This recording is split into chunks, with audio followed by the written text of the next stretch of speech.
So my name is Dr. Michelle Belko, and we are having a panel discussion on promoting resilience and healing in immigrant communities. And this is a wonderful opportunity for us as faculty to, Dr. Lawler and I are co-mentors of Brandon and Haley's Schweitzer project. And so amazingly, all of these little pieces came together as we started working on this project and meeting Monica, who is the executive director of Casa Mateo. So we are intending a panel discussion to be more of a conversation than silos of information, right? The panel was organized to show the depth and breadth of knowledge and resources that are frequently involved with student research projects, but really we don't see. It's always done behind the scenes. So this project began with Brandon Than and Haley Romine, two honor students, right, that had an interest in developing a community service project. And the Albert Schweitzer Fellowship and its goals were a key factor in their incentive for creating the project because both are pre-med. After researching potential community partners, they met Monica Holtkamp, who is the executive director of Casa Mateo. And she introduced them to the immigrant population that they serve. So Haley and Brandon were interested in the emotional healing aspect in families who have experienced trauma, which made the project a good fit. And during that initial meetings and our site visit, Dr. Lawler and I, our site visit to Casa Mateo, we met Professor Jody Berger Cardoza. Really exciting, and she is a professor with the UH Graduate School of Social Work and conducts research on building resilience in immigrant communities, particularly those who have experienced trauma, and she has worked with Casa Mateo. As I said, Dr. Lawler and I are co-mentors for Brandon and Haley as part of the Schweitzer Fellowship. And Dr. Lawler, which was a wonderful asset, was well informed about social emotional learning, or SEL, and those techniques that Haley and Brandon were able to use to develop their communication skills for the immigrant family. So on and on and on, right? But I wanted to start, and I'm going to first introduce Catherine McDonald. She's the Community Resource Advisor and Public Health Mentor with the Albert Schweitzer Fellowship of Houston-Galveston. And she's going to discuss the Schweitzer Fellowship and her role in fostering student leadership skills to create lasting health impacts. Catherine, would you like to come up here and, sorry, I'm so used to that. Okay, great. Hi, everybody. My name's Catherine McDonald. I'm a public health mentor and director of the Patient Navigation Program for Albert Schweitzer Fellowship Houston-Galveston. Before I get started, I want to thank Dean Apple, Dr. Belko, and everybody else at the Honors College who helped make this possible today. I also wanted to welcome our Executive Director, Dr. Andrea Link. Today, I'd like to give you an overview of the fellowship, which really helps to provide infrastructure for Brandon and Haley's project. So our mission of the fellowship is to address our region's health challenges by equipping rising leaders to create lasting impact through hands-on projects that strengthen local communities. Houston is the fourth largest city in the United States and home to the world's largest medical complex.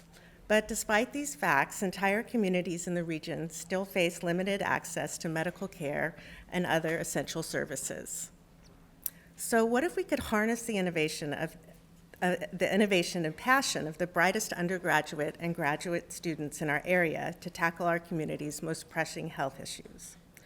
The Schweitzer Fellowship does just that by giving our fellows the guidance and resources to design and lead year-long service projects rooted in leadership and community impact.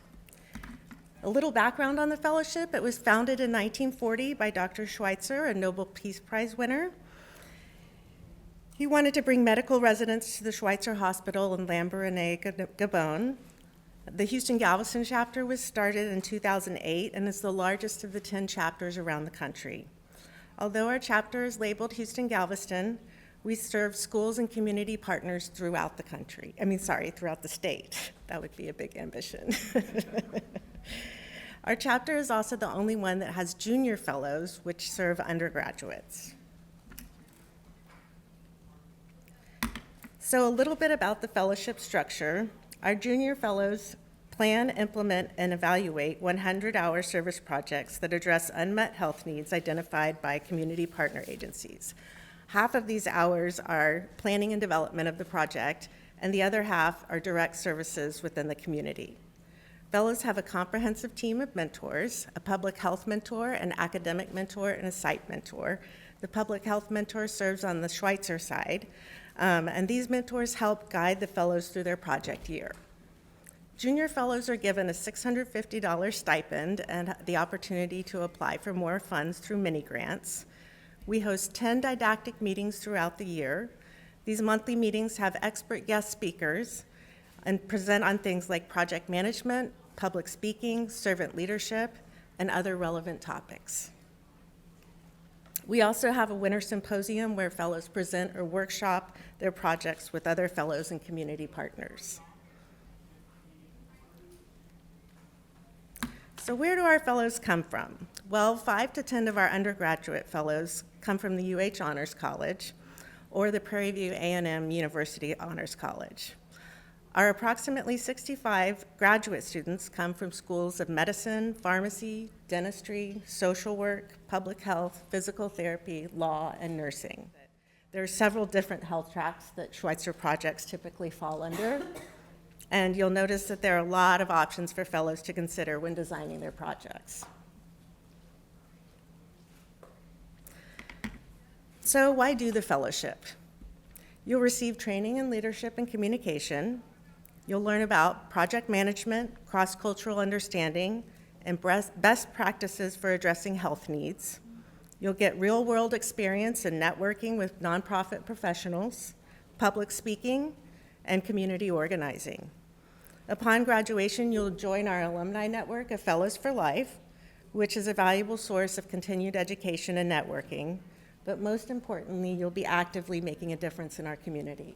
While today you're going to be hearing about Brandon and Haley's project at Casa Mateo, I wanted to give you another example of a junior fellow project from last year. Thrive Learning is a project that delivered hands-on learning experiences centered around STEM topics to medically fragile children and their siblings at Ronald McDonald House. The fellows hosted a summer camp, facilitated STEAM workshops, and provided after-school tutoring throughout the year. I had the pleasure of serving as their public mentor to this fantastic group of fellows, and I can proudly say that their project was quite a success. So that's all I have. It's been a pleasure speaking with you today about the fellowship.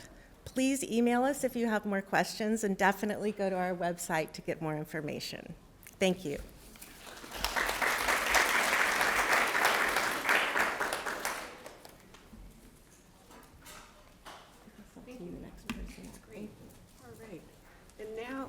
I'd like to introduce Monica Holtkamp, who is the Executive Director of Casa Mateo, and if she can get out of the space, and she's going to discuss her work with immigrant families.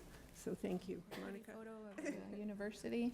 Hello, everyone. My name is Monica Ortiz Holtkamp. Thank you so much for the invitation to be part of this panel.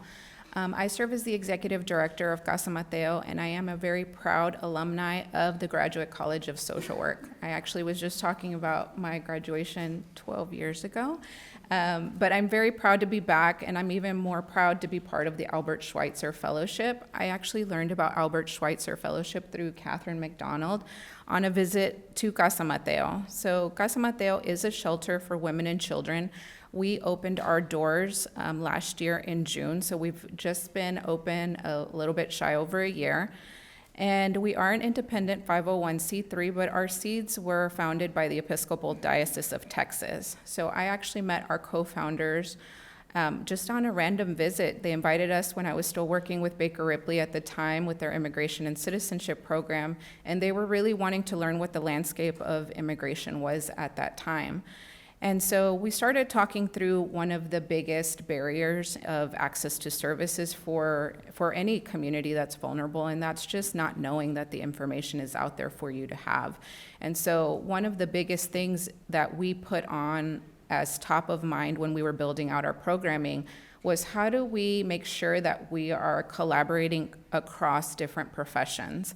And that is so important to us because we don't want to live in a silo of information, and we want to be able to access resources for vulnerable communities that they don't know are available to them. And with changing political landscapes, it's even scarier to access. And so that is the hat that we wore as soon as I started my work with Casa Mateo, which was about a year before we actually opened. So I've had now my 2-year anniversary with them. But as we were looking at it from a macro perspective and a systems perspective, we kind of started to think, what is the first layer of information that we need to provide someone who is seeking safety for themselves and children? It's very important for me to note, and I don't think that I've mentioned, that we only serve migrant women and children. So families that are coming from the border and all over the world seeking safety for themselves. And so we started thinking through safety. What does safety mean for an individual who is experiencing displacement? So we started talking to displaced community members. So that was number one, is making sure that we were uplifting voices to those that were experiencing the displacement themselves, not making an assumption of what maybe they should be receiving as services. So we started there, and in that conversation, it was really creating an atmosphere that involved a case manager that looked and spoke their language. Looked like me, speaks my language. Wonderful. I know lots of wonderful social workers that are very invested in doing this work and supporting families. And so we started the hiring process. How do we hire individuals who are passionate about working with families, but also have their own stories to tell that make them connected to this work? And then number two is, how do we start building processes that help families be successful? And a lot of what we were hearing from the community was that they wanted services that would help uplift their children. Many of the families that we have served, and now we've served over 200 individuals in just shy of a year from 17 different countries. And the main thing was, we want our kids to go to school. We want ourselves to get medical care, and we want our kids to get vaccinated, things that were not readily available for them in their countries. And so we started talking to partnerships. Where can we get access to medical services where our families feel comfortable and safe when they're being asked, what is your immigration status, which is one of the questions that is asked for many individuals. So walking them through the process was essential. One, educating ourselves and what those laws and policies were so that we could correctly share that information with them as well.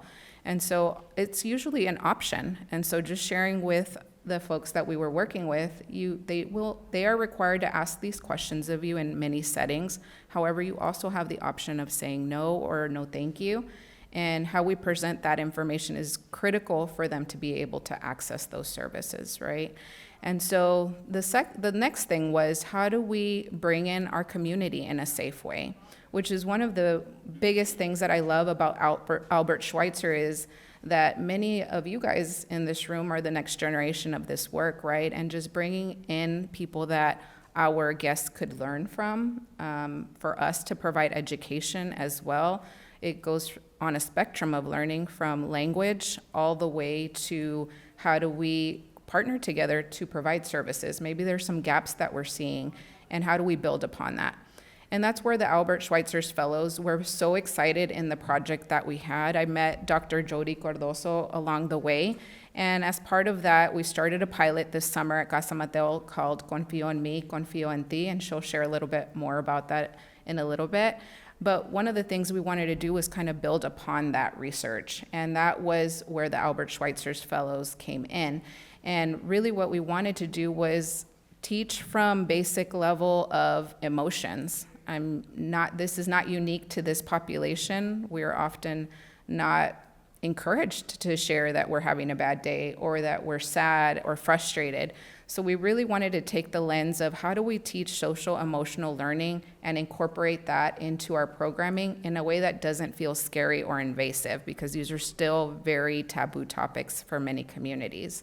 And so we thought, what better way to do that than with a peer mentorship, which Haley and Brandon will share a little bit more, but also just stripping it down to even modeling it ourselves. So our guests often hear our team saying, it's been a challenging day, and that's okay. And how do we navigate those things? How do we take care of ourselves and promote wellness, not just within our team, but also model that within the guests that we serve? And so it's been a really open and diverse conversation, which has been fantastic for us to not only learn from the guests that are at Casa Mateo with us, but also from the community and wanting to invest their time in this. And so this will be a peer-to-peer mentorship program, which our teens have shared with us that has been a successful model for them, because they often feel alone or isolated when they start a new school, or they are bullied for various reasons, right? And so having a peer sit with them and teach them some of these most diverse things that they haven't had the opportunity to talk to their parents about is critical for them to take the next steps. We are excited to also build upon our case management. So as soon as someone comes to Casa Mateo, they do stay with us for 90 days at a minimum, up to a year or longer, depending on everyone's circumstance. We have built our services to be flexible. So we want to make sure that people have access to the tools that they need before they move on. And that's not a linear process. So everyone's process is very different. And that's usually an interesting thing that people learn about Casa Mateo, is that we're not very strict on the time frame, because we know that a single mom that's coming in by herself and seeking employment opportunities, educational opportunities, might have a very different path than maybe somebody who came in with a partner and has the ability to have a support system from someone else. And so we make sure that we're always encouraging people to change their systems. And that's one thing that's also very unique about Casa Mateo, is that we're constantly evaluating ourselves. How do we make sure that we are not only building systems that are safe for us as an organization, but also uplifting what our past guests have reported to us as needs for themselves? And so making sure that we're constantly evolving is very important to us. And so the way that we opened last year is not the way that we look this year, and any good system will continue to evolve in that way. And so I am excited to see where this partnership continues. I'm excited to see Haley and Brandon's project launch next year, and to see what a difference it makes for our families, because this is something that they have been asking for, and it has not been presented to us in an evidence-based way, or in a way that takes a trauma-informed lens. I really appreciate that our fellows have taken the time to come and meet our community, and despite language differences, they're still able to connect with them, because they know that anyone that comes to Casa Mateo is someone that we wholeheartedly trust, and we have partnered with them. So they invite them with open arms. I read their notes from their reports that they've had, and I love that they're able to run around and really learn from the different kids that are there. We have fluctuated this year depending on what's happening in policy. So we have had families that have arrived within the first 90 days, but we've also seen families who have been here for about 2 years, and they have unfortunately lost temporary protective status or become unhoused because of different things that are happening. So we encourage you all, our community, to also uplift our services to people that might need them, because we are always accepting of new individuals, and even if we can just provide a resource to them. We actually have had quite a bit of people calling us recently and said, we've heard that you are a trusted source, so we really want to know, where is the local legal service provider that I can contact? And we're happy to even give them those connections, because as I mentioned earlier, one of the biggest barriers is just knowing where to go for information, and that is the first step in all of this. So thank you again for the invitation to be here, and I'm happy to answer any questions afterwards as well.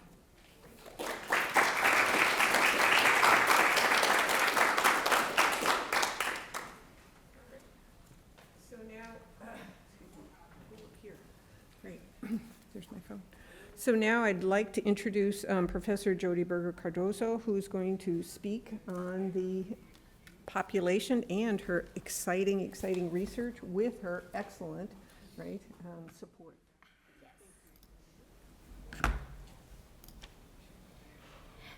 Can y'all see it? Okay. The reason why I put up this picture is because this picture is taken of me when I am not much older than you. This was my group of colleagues that graduated in the Peace Corps with me right before we were assigned to our sites. I turned 22 years old, third week in country. Points if you can find me. I'm the one in the really cool vintage. Yes. So this is kind of my introduction to the world of migration and immigration and the complexity of working with families in different communities. This is in Quito, Ecuador, which, as you know, is south of Colombia and north of Peru in South America. And I was placed at a site called Santo Domingo de los Colorados, which is literally located in the middle of the country. And they used to anyway, call it Santo Domingo de los Colombianos, because during the time, there was a lot of unrest from the FARC in Colombia.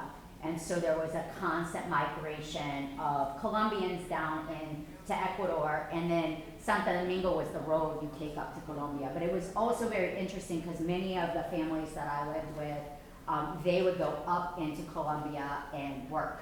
So there was a constant migration and flux of individuals back and forth across the border, which until until the early 2000s was actually the way that it was at the U.S.-Mexico border. So I'm going to talk to you a little bit about some of this work. I always like to show this picture too because housing is actually an indicator, and was an indicator in Ecuador of migration.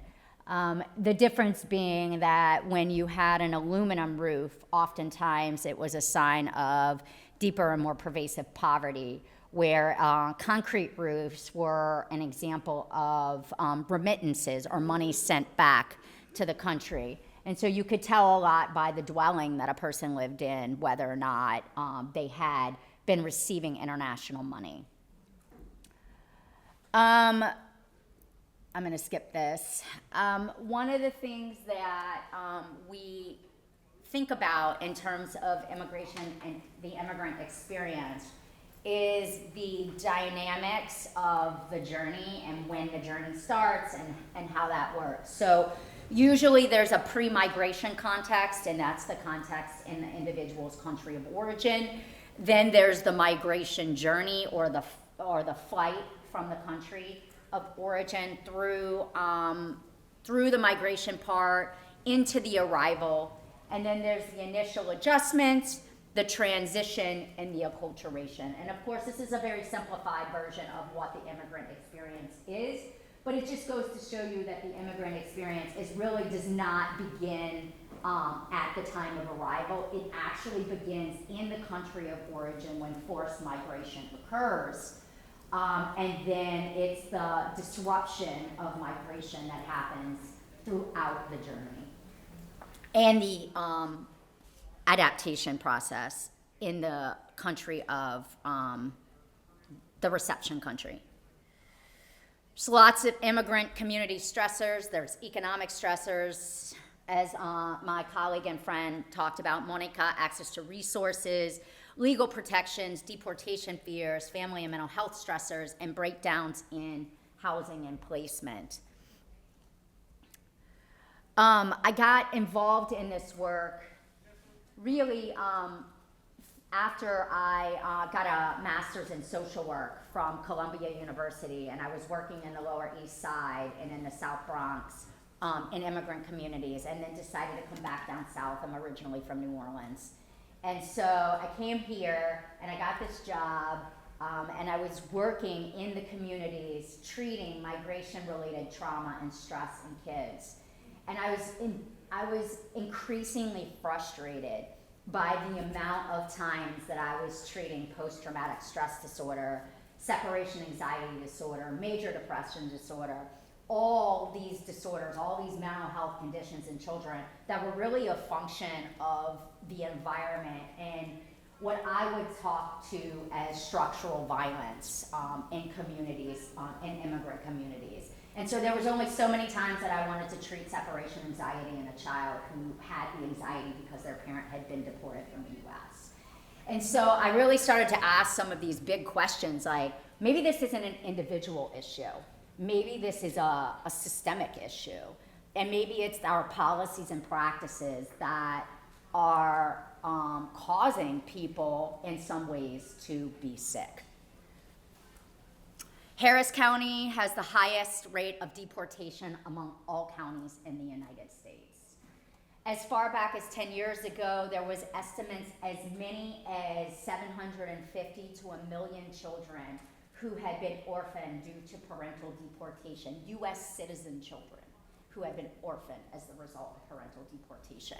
And so that kind of became the context of the work that I did in communities. And then after I got my PhD, I started getting these emails from lawyers, and I had never had any contact with lawyers all over the city. Hey Jody, we read your work on trauma in children. We're getting all these children who have really bad trauma at the border and we don't know what to do. We have to interview them, but every time we talk to them, they shut down and they can't talk to us. And because I identified first as a social worker and next as an academic, I was like, oh, we gotta get ahead of this.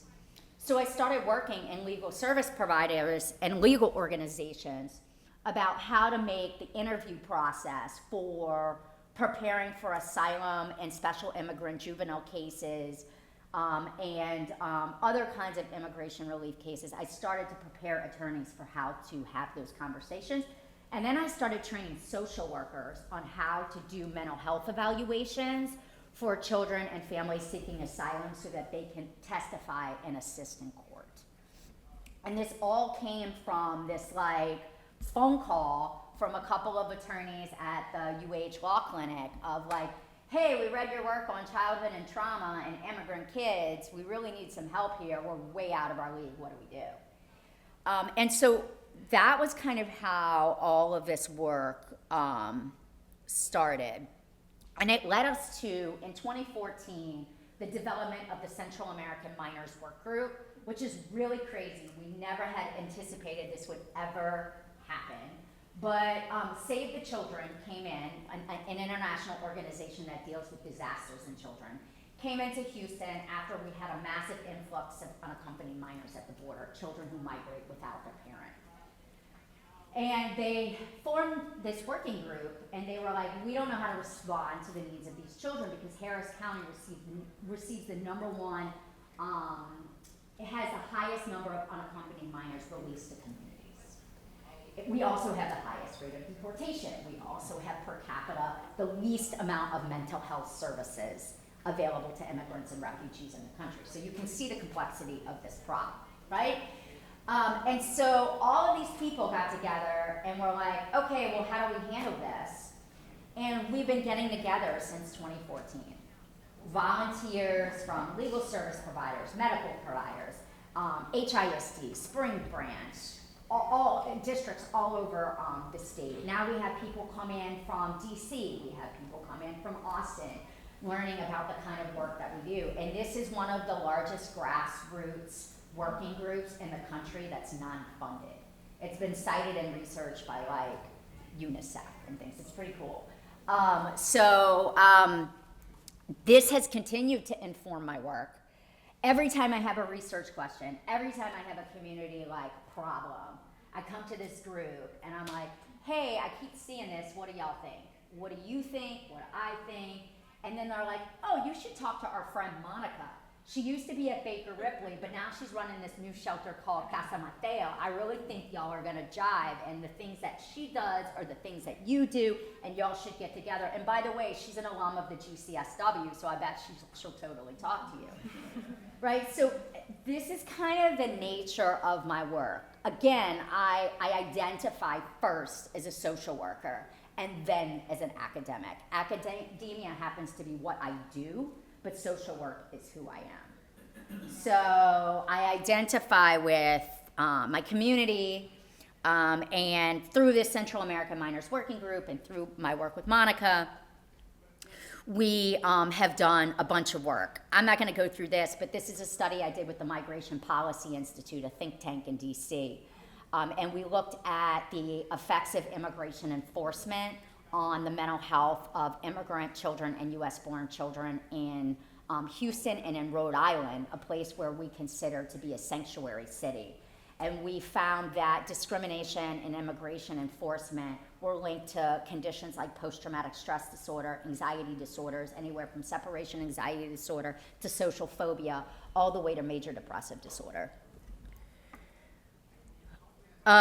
We also found in our work that families who have experienced a disruption of migration also have significant attachment to stress. What is attachment to stress? Well, attachment is this experience that you learn very early in your childhood, like infancy.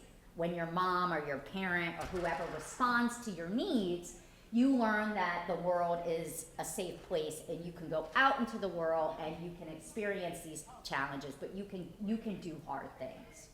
Well, migration disrupts family networks. It disrupts consistency in families, mostly because some parents migrate first and then call for their children later. There's communities that have been disrupted by migration. In Guatemala, for example, there are large communities in indigenous areas where 60 to 70% of the community has people who have migrated and no longer live in those communities. And so we started to say, like, how do we repair, how do we make better the experiences of migrant families when they reunify?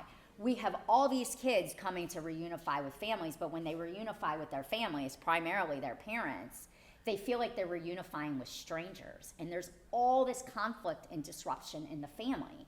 And we know one of the protective factors to protect kids from mental health problems in families is their relationship with their parents. So if we can strengthen the parental relationship, then we can reduce or prevent mental illness in kids, right, by focusing on what all parents and children want, which is to have a good relationship with one another. So that is the work that Catherine and I have been doing with Casa Mateo. So that brings us to this intervention that we created called Confío en mí, Confío en ti, which was actually created by a colleague in Southern California at the University of California, Irvine. And it's a group-based intervention where moms get together and kids get together and they learn the same content but separately.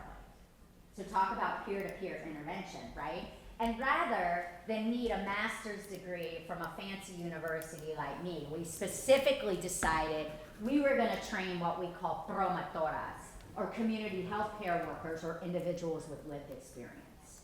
Because our communities aren't getting mental health treatment because they're not eligible for services, and so it doesn't help to train a bunch of really high qualified social workers to give interventions if they can't get into the clinics to get them.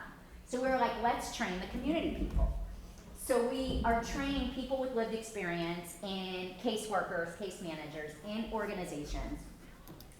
And the goal of the group, right, is to build relationships, to understand the effects of migration and trauma on child development, and help families bond and repair the ruptures that have happened as a consequence of migration. And for a lot of families, particularly families that have experienced serial migration, meaning one person comes first, there's been a lot of abuse in country of origin that happened after migration. So there's a lot of repair that's necessary. But there's also a lot of trauma in the parents, and so this intergenerational or transgenerational trauma has become really a key focus of the work that we do, is building empathy and authenticity around the fact that these traumatic experiences have actually traveled across generations. And so it's a 10-week intervention. It's done in groups. We ran it at Monica's, at Casa Mateo at Monica's shelter. And Catherine actually helped me run it, and she's going to talk to you for a brief moment about that. But we are applying for funding, which is really hard when you do immigration research in this day and time, but we are applying for funding to roll this Confío en mí, confío en ti out in multiple shelters in Texas, Colorado, and California, where we can test the efficacy of confío en ti in reducing psychopathology or mental health problems in children and mothers who experience the intervention. And the hypothesis is that if you can increase empathy, if you can increase collective understanding for the shared and historical trauma, then you're going to build relationship and resilience, and it's going to reduce the effects of the trauma on well-being. So that is our hypothesis. I'm going to let Catherine, who is my student, talk to you a little bit about her role in that intervention.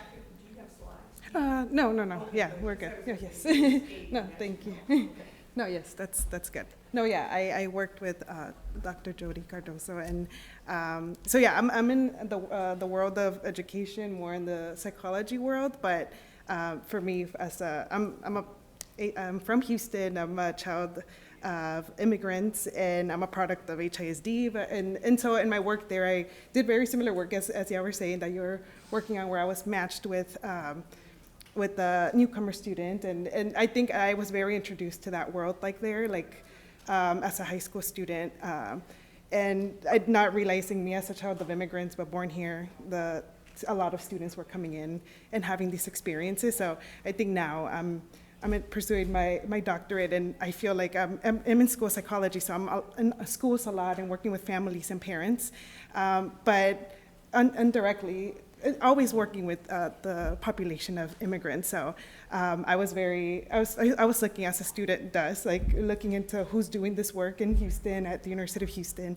and that's how I found Dr. Cardoso. And so I reached out, and I was able to hop into this research. And yeah, I think what I saw at Casa Mateo with Monica and all of them there, I don't want to repeat what you guys do, but a lot of the things that I saw is I saw the sisterhood between the mothers, the social workers, and the mothers there, but also just a bond. And I heard just very hard things that they had through community while we're there.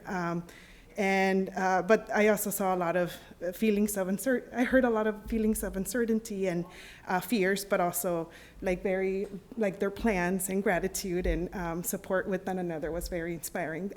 So I really, that was really motivating me as a researcher, and also as a student. I think now, as in the world of becoming a practitioner and things like those, it's getting all this research and understanding that a little bit better to be able to apply to whatever field we're in, and working with this community. I think regardless of the space that we're in, especially in Houston, we're often working with these families. So it's what is the research saying, that what is the best way to work with them and provide the most appropriate resources and things like those. So I think that has been very inspiring, and I think I'm very happy to have been able to be at Casa Mateo this summer, to be able, and yeah, I'm excited to see the research that's going to come out and is coming out, and seeing for that. So yeah, that was good.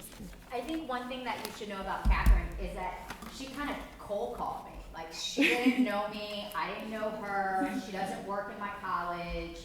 She wasn't assigned to me. I just get this random email out of nowhere. Hey, I saw this paper you wrote about X, Y, and Z, and it's really interesting.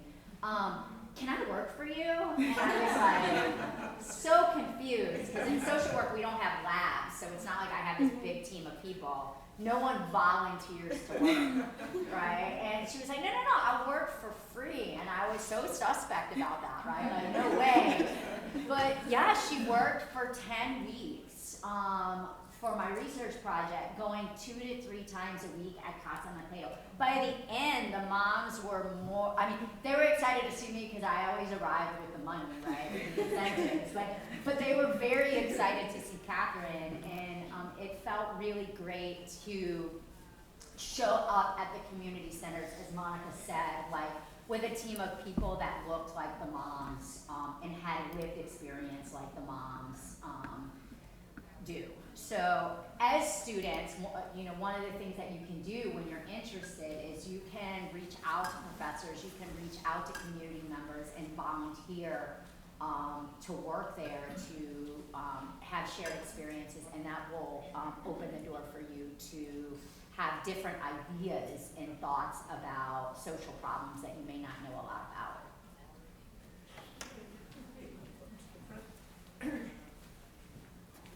All right, so now I'd like to introduce Dr. Lawler, who's going to talk to us about social emotional learning. Right. All right. Yeah, I think one really important thread from everything that everyone has said is that processes are nonlinear, and that that's the same for the learning process as well. Not only are processes nonlinear, but emotions and communities and people are embedded in practices and histories and places, and those things all affect everything. Social emotional learning, as kind of a theory and a practice, tries to understand this as a dynamic set of relations that isn't kind of driving towards a particular kind of outcome, but rather a particular kind of way of living and interacting and understanding and caring about the world. So I take this a bit from the beginning of the higher education pedagogic literature, which is slowly trying to kind of break free of this notion of hierarchical learning in general. One of a lot of these citations will just be book recommendations, but L.D. Fink comes up with a new taxonomy of significant learning, and that's non-hierarchical. So it understands that kind of all learning, whether it's empirical or process-based, analytical or interpretive, all kind of happens together and at the same time, and that those things are deeply, deeply ingrained in emotion and communication and relationship building. And that is kind of how we come to build communities to begin with, is this kind of learning from each other in this really dynamic and fluid way. So you'll notice on this wheel, right, that they are not kind of, you don't have to do one before the other, or like learn about one thing before another thing. It's all kind of happening together and at the same time. But social and emotional learning in particular tries to capture the caring and the human dimension. So it's not necessarily true that social and emotional learning doesn't touch all the significant learning categories, but it especially enhances learning in kind of caring and human dimension. And so like, what do we mean by caring? It means that like, you learn to care about things, not just like yourself, but other people or things that you see in the world. Environmental learning falls into a caring dimension. The human dimension is like, I don't just learn how to interact with my own emotions and thoughts, but I learn how to interact with other people, and that's valuable to me. These communicative, expressive, and relational dynamics become something that you can learn and practice rather than something that you just have or you don't have. So we kind of let go of this idea of, well, I'm a people person, well, I'm not a people person, well, I'm an ideas person, well, I'm a math person. We let go of all of those things, and instead we embrace the fact that we are all humans, learning to be humans together, and that we can do a lot of different things differently, and that we're making choices about the things that we want to learn. But human dimension learning in particular is about how do we build communities? How do we build strong relationships, whether those are familial or friendship-based or larger, community-based? But this is also where civic learning falls as well. So how do we care about really big things like systems that might impact us or policies that might change things? And then how do we kind of reorganize our communities, our friends, our families to try to change this broader thing that we care about? Social emotional learning does that. Okay, so one of the kind of most used frameworks in K-12 education is the CASA framework. A lot of folks actually have probably heard of this one. But you see again another wheel. This is all of these dimensions happen at the same time. They prioritize self-awareness, self-management, social awareness, and relationship skills, and this leads to the social aspect. Right? So it's really hard to disentangle emotion and affect from society, politics, civics, and community. And so why disentangle it? Might as well just teach it all together. Okay, so here are some quick goals. Because again, I kind of want to get most of my time to Brandon and Healy because like you'll learn about it most by them running through it. But of course, some of the goals are empathy, right? How do we think about empathy? How do we understand what that is and recognize it in ourselves? And then practice it. Start kind of cutting new grooves in our mind to practice empathy. Self-awareness and self-management. Self-management is a term that's really meant to think and not be like, oh, I have to manage myself or I can't be honest, but rather, how do I be honest? How do I kind of think of myself and then be honest with other people? And this is deeply embedded in communication and the practices and expressions of communication. Social awareness is how are the other people around me feeling? And how can I change everything, myself, but also other people's opinions, to kind of have that social awareness come to an important foreground. Relationship skills, of course, responsible decision making, civic engagement, community engagement. Again, some book suggestions. So like, how do you actually do that? Well, one way is you think inside then outside. But don't think about the inside then outside as a wall. I didn't want to write membrane, so I wrote net. It's a permeable barrier, the inside and the outside. And the permeability, the fact that things can move forward and move through and move backward, that's really at the core of how you teach social emotional learning, teaching social emotional learning. As we'll find out, you don't really teach it, you share it. It's something that you mutually constitute together. But it often starts just at the basics. Let's identify our emotions together. What am I feeling right now? Does it have a name? Does it have multiple names? A lot of this, the complexity of this is when thinking about how do we do this in multiple languages, right? Where multiple languages give us access into different kinds of understandings of emotions and different kind of tenors of those things. And then how across these kind of linguistic and cultural worlds do we find the seed that is the same thing? We are both feeling sad, we are both feeling stressed, we are both feeling angry. So you practice feeling, you practice expressing emotions, and you want to try to recognize differences in others' emotions and expressions as valuable and something that is shared, that's mutually workable. Feeling agency is like the most key component to moving the inside into the outside, right? How can I feel as though when I talk to somebody, I understand something and they understand me? And a lot of the frustration we get is between differences in understanding. Okay, so all of this is a relational pedagogy. And again, I'll run through this really quickly. This is a book suggestion. So the Spark of Learning talks about how cognition and emotion are extremely intertwined. It is easier for you to learn math facts if you think about it emotionally. It's easier for you to learn biology if you use your emotions to think about them. And the Spark of Learning is a great book. Thinking is feeling, and feeling is thinking. These things are inseparable. And the important, really important part, and I think the reason your peer mentorship and everything works so well, is when you think through relational pedagogies, instructors and students are really sharing a non-linear learning process. They are building relationships, and that is kind of a foundational way that you also build communities.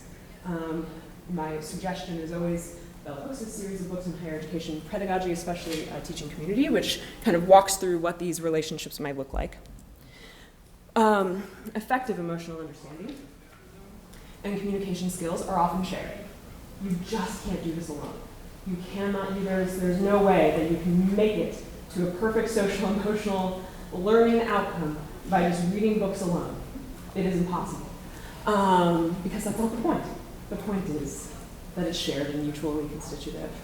It avoids both internalizing and externalizing destructive negative outcomes.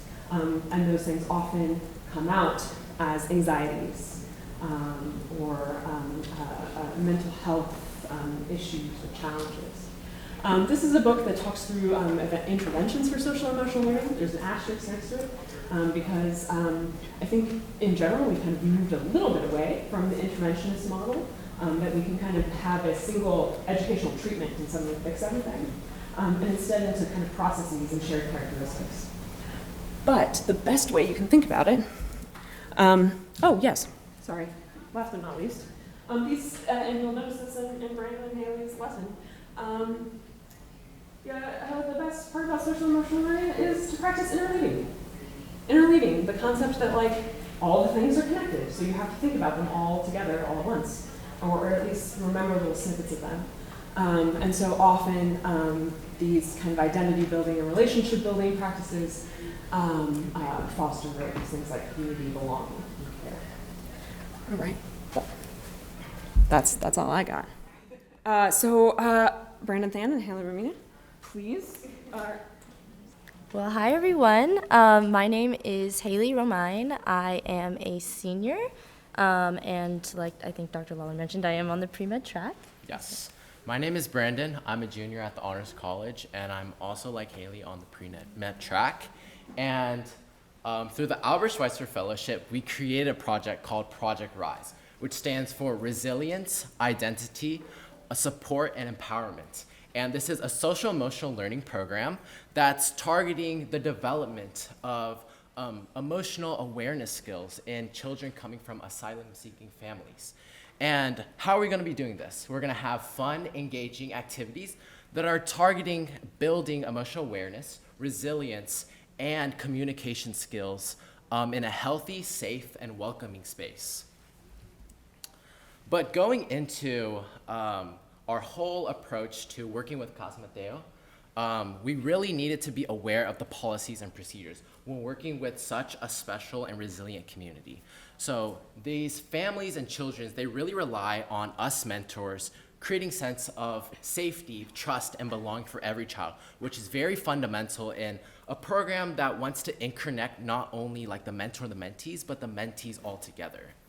Additionally, it's really important to keep the confidentiality and respect for all the child stories, all the family traumas, and all their lived experiences. So that's something that we share at Casa Mateo, but is not something that goes out of those boundaries. And then last but not least, in our whole program as a whole, it's going to be based on cultural sensitivity and empowerment. We're going to be celebrating the diversity of every single student and every child, and we're going to be listening with open ears to every interaction, every story that every child has to share with us. What is the structure going to look like? So it's going to be like what Dr. Godoso talked about, which is a peer mentorship structure. So we're going to be working from a mentorship basis of mostly undergraduate and graduate students. From the undergraduate side, we're working with the UH Honors Program and Teach Houston. And on the graduate side, we're going to be working with the Graduate School of Social Work. Through this, they're going to have to go through multiple orientations and trainings. That at the university side, which encompasses what our program is about, different teaching methods, and different policies and practices to keep in mind. And then through Casa Mateo, they're going to be doing the on-site training, which is more of the rules and regulations and the do's and don'ts. And then through this program, the mentors are going to be paired with a group of mentees, which they're going to be working throughout the whole 3-month program. So it's really emphasizing the relationship building and bond strengthening of Project Rise. So what is the structure going to look like? It's going to be broken down to different parts. In the beginning is going to be about 10 minutes. It's going to be an emotional check-in to basically understand how is a child feeling today or this week? What different experiences did they have this week that they can share with us? And then following that, we're going to have a series of multiple activities, about 2 to 3, and each of these are going to be anywhere from 15 to 30 minutes, and it's going to be focused around the social emotional learning aspect. And then kind of wrapping things up, we're going to have a 5-minute journal prompt session where we give kids, like they have this whole journal that they carry with them to every session, and we're going to have prompts about their involvement and engagement and how did they feel during today's session, which is really important. And then after, we're going to have debriefs with the mentor groups to understand how did the session go, how are your students and children, and how can we move forward. So before we kind of dive into what our lessons or lesson plans and curriculums looked like, kind of want to take some time to kind of go through like our process of what it was to design curriculum for the first time, because I had never really had experience with it, and Brandon had some experience through another program that he leads on the side. But like Dr. Lawler was mentioning earlier, there's a lot of different social emotional learning programs that are out there. And so we wanted to kind of model our curriculum after that, But what we saw was there wasn't a lot of curriculum focused on kind of language learning or how to like overcome certain language barriers. And the key thing that we saw that was missing in those curriculum was cultural humility and cultural competency. And so as we kind of devised and planned and developed our curriculum, we really wanted to embed cultural competency and humility throughout all of our concepts that we work with.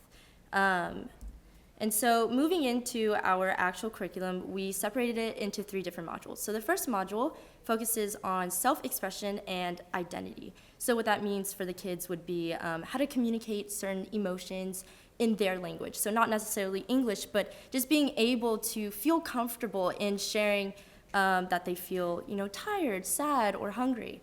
And then for the second module that I'm going to go more into depth about, companionship, or what it means to cultivate core connections with their primary group. So being able to talk to their mothers or other kids that are within Casa Mateo. And then the third module that we kind of devised was focusing on civic engagement. So outside of their primary network, how can they be able to communicate with those that they may not know? So within their school systems, or just people that they meet outside of their community. And so, like Brandon mentioned, the first part of our curriculum really focuses on being able to express and communicate their emotions for the day. So we kind of allotted maybe 5 to 10 minutes focusing on an emotional check-in. So the peer mentor for the group just kind of sits down with the kids and is like, hey, how are you feeling today? How was your week? And things like that. And it gives them time to just really reflect what their week was like and be able to communicate that to someone that they may not be familiar with.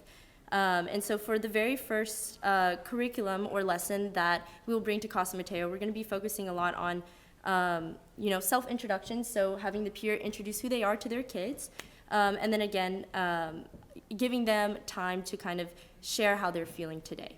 And so for each of the lessons that we have, there's also kind of an associated materials list that we have.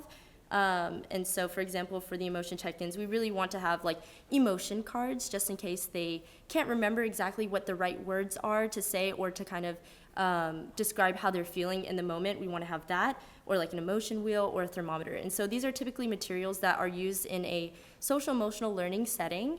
And then one of the first activities that we have for this lesson is called appreciation stations. So kind of going back to the trial and error process of our curriculum, we had some activities that we developed, but we soon realized that the kids that we were working with were not exactly the ones that would be able to kind of sit down and be able to experience 90 minutes worth of lessons. We had to make it super engaging, super fun, something to get them moving and their adrenaline pumping. And so with that, we changed our appreciation activity to stations. So having them kind of move around in the classroom and be able to write a compliment or a thank you letter or some sort of appreciation for their other peers that that they see in their day-to-day at Casa Mateo. And so along with the activity, we also have some objectives or goals that we want for the kids. And so for this activity, our goals are to, build trust and connection by not only learning each other's names, but also just being able to share emotions in a safe and welcoming space. And then again, practice empathy and kindness, and being able to exchange kind of a compliment and just general connections with their peers. And so for our second activity, we kind of came up with a fun little game called Friendship Scavenger Hunt. And so we're going to devise the kids into groups, and they're going to be moving around Casa Mateo and trying to solve riddles and clues around Casa Mateo to, again, discover this secret treasure, which we're not sure what that is yet. But with each clue, it will essentially kind of guide them to the next location, and they have to work together as a group with their peer mentor. And so a really fun, engaging activity for them. And the objectives that we have for this one is to be able to work together and complete challenges through a sense of teamwork and collaboration. Again, be able to communicate kindness and be able to listen to others' ideas as they solve clues, and just overall like think critically through problem solving and be able to make collective decisions together as they kind of come across each of the clues. And so for the last activity we have for this lesson, we called it the friendship web. And so there's going to be a series of prompts that we'll have, and the peer mentor or the child will read them, and if the statement applies to them, they're going to hold a ball of yarn and kind of throw it to another person, and it's going to go back and forth to where it creates this interconnected web. And so for the objectives for this lesson, it was to kind of focus on recognizing how each of the kids, while different and individual that they are, do have these shared experiences and these connections that they can kind of work with together. And then we also wanted them to be able to express their thoughts and feelings in a really supportive, respectful space. And also, practice active listening and taking turns as they throw the ball of yarn to each other. For our journal prompts in reflection of our session and activities that we do, we'll be asking questions that have this child reflect on their experience for that last 1.5 hours. So we'll be asking questions like, from today's activity, when did you feel included or supported? So looking at their involvement within their peers and also mentors. Secondly, what is one thing you discovered you have in common with someone else? So this is alluding to our last activity, which was throwing the ball of yarn and seeing how we all are interconnected. And then last but not least, how did it feel to share that connection? So this is more the internalization and identifying your emotions and your feelings. So that was our in-session portion. But what's really cool about our project is we have a take-home activity, which is targeting not just like the mentee and the mentor kind of relationship, but also the child and the mother aspect, which comes with learning and strengthening the bond between the mother and the child. And so for this activity, it's called Compliment Coupon, and it's kind of fun. I really like it. And how it works is that in session, we'll have the child have like a little slip coupon, and on it, they're gonna have like a little genuine compliment that they have for their mom. Maybe it's, I really appreciate the way you cook for me, or I really appreciate the way you tuck me into bed every night or read me a story. So it's little things, but it's something that really hits the heart. And with that, they'll give it to their mother at home, and then they have the chance to give the mother what's called a redeem it kind of coupon. And so the mother is gonna give back another genuine compliment. So I think it's this exchange or this interconnectedness between the mother and the child that we emulate in this take-home activity that really strengthens the overall bond within the family. And so with this, we have our objectives, which is giving the children a chance to give like genuine compliments to someone that's close within them in their primary circle, like Haley mentioned earlier. And then secondly, it gives the children to practice core values such as like empathy, and then recognizing positive qualities in the people that they're close with and they work with. And then ultimately, it's looking to strengthen the family bond through positive communication and mutual affirmation. Awesome. So we are actually actively recruiting mentors for our project. And so if you guys, who I see are mostly undergraduate students, if you're interested in being a part of our project and establishing these really cool, awesome connections with the kids that we have personally gone to Casa Mateo and meet, here's our little QR code.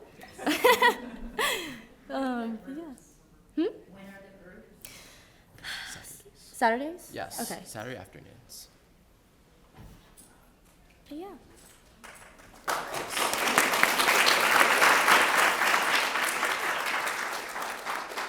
Great. So thank you very much. And there is, I think, maybe still some lunch. And so we really appreciate everybody coming, and hope that you enjoyed the panel discussion. Thank you so much. Bye.